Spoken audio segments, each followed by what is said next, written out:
Hello বন্ধুরা, যখন জেলার সবচেয়ে বড় অফিসার ডিএম নুসরাতের মা সাধারণ পোশাকে একজন গরিব মহিলার মতো একটি বড় সরকারি ব্যাংকে টাকা তুলতে গেলেন, তখন ব্যাংকের সব অফিসার তাকে ভিক্ষুক ভেবে অপমান করেন। কেউ ভাবতেও পারেনি এই সাধারণ মহিলা আসলে জেলার ডিএম ম্যাডামের মা। তাকে সবাই অবজ্ঞার চোখে দেখে সবাই ভাবছিল এই মহিলা এত বড় ব্যাংকে কি করতে এসেছে।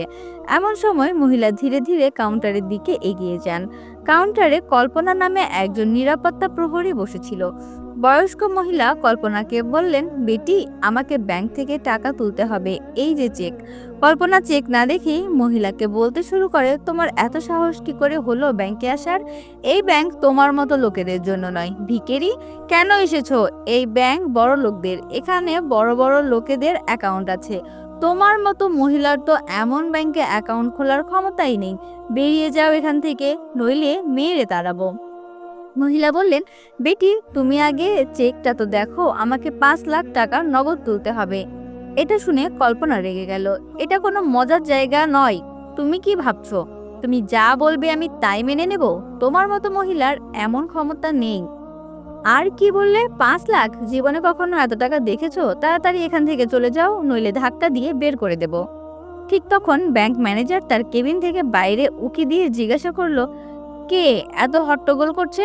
কল্পনা তৎক্ষণাৎ বলল, কোনো ভিক্ষুক মহিলা স্যার, যেতে চাইছে না। ব্যাংক ম্যানেজার রেগে বাইরে এলেন এবং কিছু জিজ্ঞেস না করেই সেই বয়স্ক মহিলাকে জোরে একটা থাপ্পড় মারলেন। থাপ্পড় এত জোরে ছিল যে মহিলা টলমল করে মাটিতে পড়ে গেলেন। তারপর ম্যানেজার নিরাপত্তা প্রহরীকে ডেকে বললেন, কি করছো? টেনে হিঁচড়ে বের করে দাও এই মহিলাকে। জানি না কোথা থেকে এসব লোক এসে পড়ে। কল্পনা জোর করে মহিলাকে ব্যাংক থেকে ধাক্কা দিয়ে বের করে দিল। সেখানে উপস্থিত সব গ্রাহক এবং কর্মচারীরা চুপচাপ সব দেখছিল। কেউ জানতো না যে এই মহিলা জেলার ডিএম নুসরাতের মা। আর এই পুরো ঘটনা ব্যাংকের সিসিটিভি ক্যামেরায় রেকর্ড হচ্ছিল। বাড়ি ফিরে মহিলা কাঁদতে কাঁদতে তার মেয়ে ডিএম নুসরাতকে ফোন করে সব ঘটনা বললেন। কিভাবে ব্যাংকে তার সঙ্গে অপমান করা হয়েছে, কিভাবে তাকে লাঞ্ছিত করে বের করে দেওয়া হয়েছে। এটা শুনে নুসরাত ভেতর থেকে কেঁপে উঠলেন। তার কাছে এটা শুনে যেন আগুনের চেয়েও কম ছিল না। তিনি কাঁদতে কাঁদতে মাকে বললেন, মা, কাল আমি নিজেই আসছি এবং তোমার সঙ্গে গিয়ে ওই ব্যাংক থেকে টাকা তুলবো। পরের দিন সকালে নুসরাত সাধারণ সুতির শাড়ি পরে তার মায়ের সঙ্গে ব্যাংকে যাওয়ার জন্য প্রস্তুত হলেন। মা এবং মেয়ে একে অপরকে জড়িয়ে ধরলেন। তাদের চোখে অশ্রু ছিল, গর্ব এবং বেদনা দুটোই। নুসরাতের মা তার মেয়ের জন্য গর্বিত ছিলেন। তিনি কত কষ্টে তাকে মানুষ করেছেন, পড়াশোনা করিয়েছেন এবং আজ এত উঁচু পদে পৌঁছে দিয়েছেন। সকাল ঠিক 11টায় মা মেয়ে ব্যাংকের বাইরে পৌঁছলেন। ব্যাংক তখনও খোলেনি, যদিও ব্যাংক খোলার সময় ছিল 10টা। নুসরাত শান্তভাবে দরজার কাছে বসে অপেক্ষা করছিলেন। কিছুক্ষণ পর ব্যাংক খুললে তারা ভেতরে প্রবেশ করলেন। দুজনের পোশাক এত সাধারণ ছিল যে সেখানে উপস্থিত গ্রাহক এবং কর্মচারীরা তাদের সাধারণ গ্রামীণ মহিলা ভেবে ভুল করলো। কেউ কল্পনাও করতে পারেনি যে এই নুসরাত জেলার ডিএম। ধীরে ধীরে তারা কাউন্টারের দিকে এগিয়ে গেলেন। সেখানে সেই কল্পনা বসেছিল। নুসরাত বিনয়ের সঙ্গে বললেন, ম্যাডাম, আমাদের টাকা তুলতে হবে, মায়ের ওষুধ কিনতে হবে এবং আরো কিছু জরুরি কাজ আছে। এই যে চেক, দেখে নিন। কল্পনা দুই মহিলাকে মাথা থেকে পা পর্যন্ত দেখল। শাড়িতে একজন বয়স্ক মহিলা এবং সাধারণ পোশাকে একজন যুবতী। কোনোভাবেই তারা অফিসার বলে মনে হচ্ছিল না। সে ব্যঙ্গ করে বলল, আপনারা হয়তো ভুল ব্যাংকে চলে এসেছেন। এই শাখা হাই প্রোফাইল ক্লায়েন্টদের সঙ্গে কাজ করে। নুসরাত মুচকি হেসে উত্তর দিলেন, একবার চেক করে দেখুন ম্যাডাম, যদি না থাকে তাহলে আমরা চলে যাব।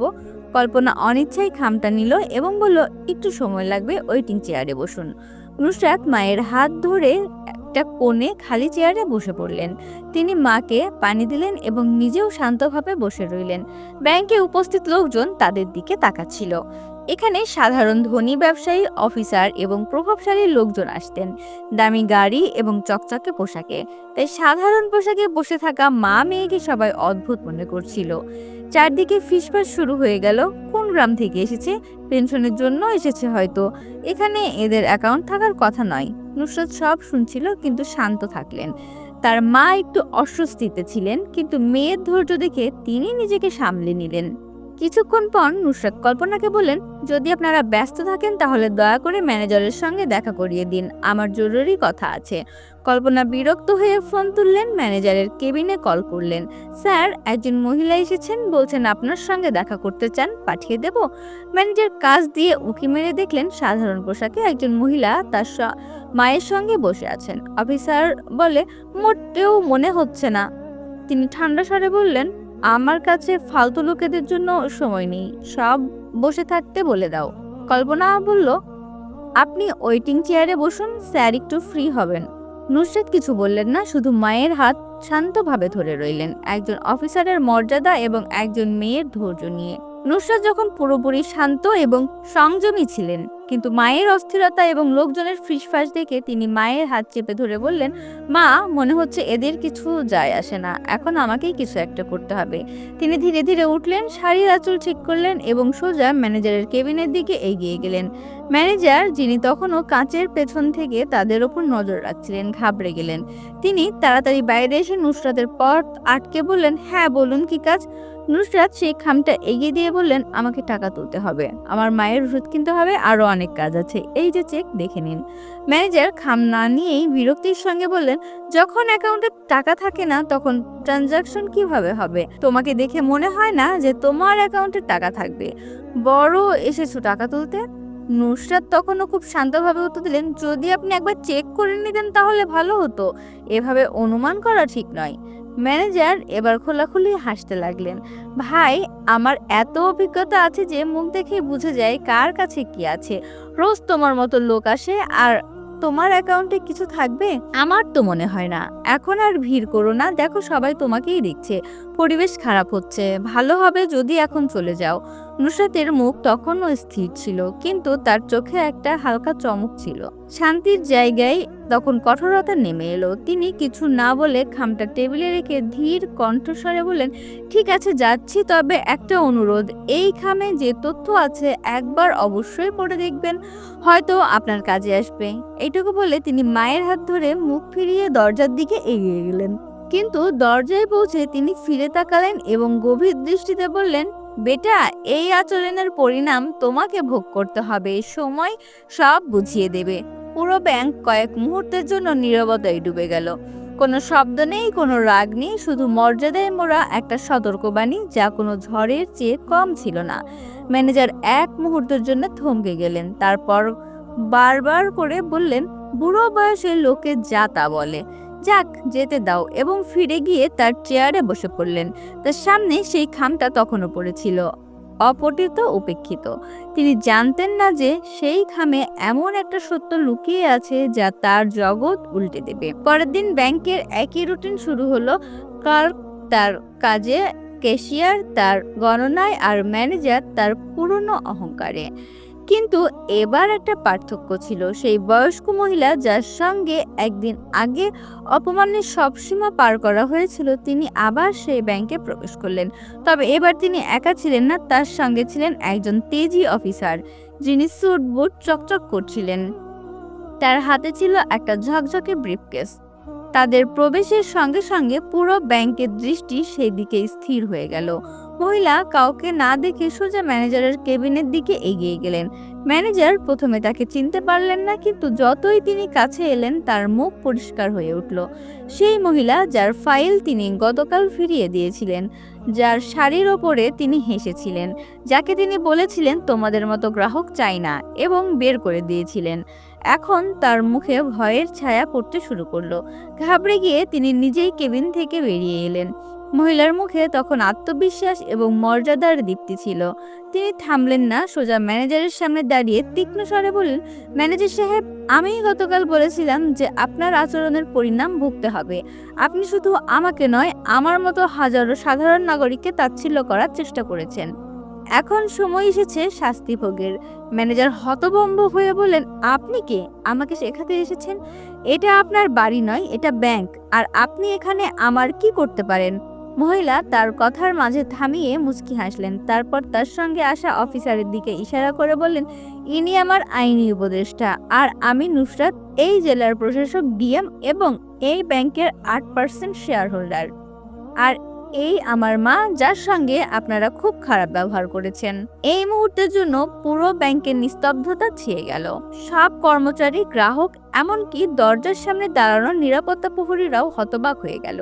ম্যানেজারের মুখের রং উড়ে গেল। তিনি কিছু বলার আগেই নুসরাত আবার বললেন, তোমাকে ব্যাংক ম্যানেজারের পদ থেকে তৎক্ষণাৎ সরিয়ে দেওয়া হচ্ছে। এখন তোমার পোস্টিং হবে ফিল্ডে, যেখানে তোমাকে প্রতিদিন সাধারণ মানুষের সঙ্গে দেখা করে রিপোর্ট তৈরি করতে হবে। নুসরাত ব্রিফকেস খুলে দুটি দলিল বের করে ম্যানেজারের সামনে রাখলেন। প্রথমটি ম্যানেজারের বদলির আদেশ, দ্বিতীয়টি একটি কঠোর নির্দেশনা নোটিশ, যাতে লেখা ছিল যে তার আচরণ ব্যাংকের নীতির বিরুদ্ধে পাওয়া গেছে। ম্যানেজার তখন ঘামে ভিজে গিয়েছিল। কাঁপা কাঁপা স্বরে বলেন, ম্যাডাম, আমার ভুল হয়ে গেছে, আমি লজ্জিত। গতকালের ঘটনার জন্য মন থেকে ক্ষমা চাইছি। নুসরাতের চোখে তখন স্থির ছিল, কিন্তু তার কণ্ঠে সেই ন্যায় ছিল যা একজন অফিসারের পরিচয়। কিসের জন্য ক্ষমা চাইছো? শুধু আমার অপমান করেছিলে, নাকি সেই সব গ্রাহকদের যারা সাধারণভাবে আসে কিন্তু তোমার চোখে শুধু তাদের পোশাক দেখা যায়? তুমি কি কখনো ব্যাংকের নির্দেশিকা পড়েছো? তাতে স্পষ্ট লেখা আছে প্রতিটি গ্রাহক সমান, কেউ ধনী গরিব নয়, আর যে কর্মচারী বৈষম্য করবে তার বিরুদ্ধে ব্যবস্থা নেওয়া হবে। এমন মুহূর্ত থেমে তিনি কঠোর স্বরে বললেন, আমি চাইলে আজ তোমাকে সাসপেন্ড করতে পারতাম, কিন্তু আমি তোমাকে নিজেকে সংশোধন করার একটা সুযোগ দিচ্ছি। পরের বার তোমার নাম নয়, তোমার পরিচয় মুছে দেওয়া হবে। তারপর তিনি ব্যাংকের নিরাপত্তা প্রহরী কল্পনাকে ডাকলেন। কল্পনা ভয়ে ভয়ে কাছে এলো। তার চোখে অশ্রু ছিল। কাঁপা কাঁপা হাতে বলেন, ম্যাডাম, আমাকে মাফ করে দিন, আমি খুব বড় ভুল করে ফেলেছি। এবার থেকে কাউকে এভাবে ভাববো না। নুসরাত তার দিকে তাকিয়ে বলেন, পোশাক দেখে কাউকে ছোট করো না। আজ যে শিক্ষা পেলে তা সারা জীবন মনে রাখবে। ব্যাংকের পুরো কর্মীবৃন্দ তখন মাথা নিচু করে দাঁড়িয়েছিল। তিনি সবার দিকে তাকিয়ে বললেন, পদ দিয়ে নয়, চিন্তাধারা দিয়ে মানুষ বড় হয়। যে মানবিকতা বোঝে সে তৃপ্তিকারের সত্যিকারের অফিসার। এই বলে নুসরাত তার মায়ের সঙ্গে ব্যাংক থেকে বেরিয়ে গেলেন। ব্যাংকে কয়েক মুহূর্তে নীরবতা ছেয়ে গেল। তারপর একে একে সবাই একে অপরের দিকে তাকালো। সবার চিন্তাধারা বদলে গিয়েছিল। সেই দিনের পর ব্যাংকের পরিবেশ বদলে গেল। এখন প্রতিটি গ্রাহককে সম্মান দেওয়া হয়। কারো শাড়ি দেখে তাকে গরিব বলা হয় না, বরং সবার সামনে এই কথা মনে করা হয়, কখনো কোনো সাধারণ মানুষকে তুচ্ছ ভেবো না। পরের বার সেই মানুষই তোমার সামনে বিশাল হয়ে দাঁড়াতে পারে। বন্ধুরা, এই ছিল আমাদের আজকের ভিডিও। এই ভিডিও থেকে আমরা অনেক বড় শিক্ষা পাই।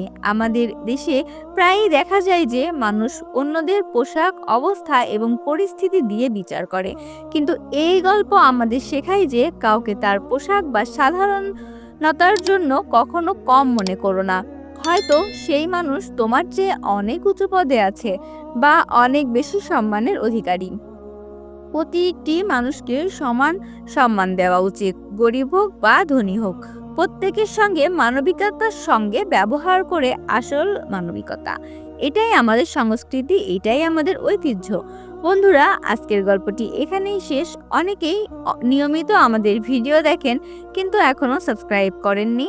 প্রতিটি ভিডিও বানাতে আমাদের দিন রাত পরিশ্রম করতে হয়, তাই আমাদের একটি লাইক এবং চ্যানেলটি সাবস্ক্রাইব করে আমাদের প্রেরণা হয়ে দাঁড়ান।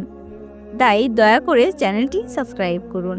ভিডিওটি শেষ পর্যন্ত দেখলে কমেন্টে কমপ্লিট লিখে যাবেন, যেন আমরা বুঝতে পারি কতজন সম্পূর্ণ ভিডিওটি দেখেছেন। আপনি কোথা থেকে দেখছেন আর আমাদের ভিডিওটা কেমন লাগলো সেটাও অবশ্যই জানাবেন। ধন্যবাদ সবাইকে। আল্লাহ হাফেজ।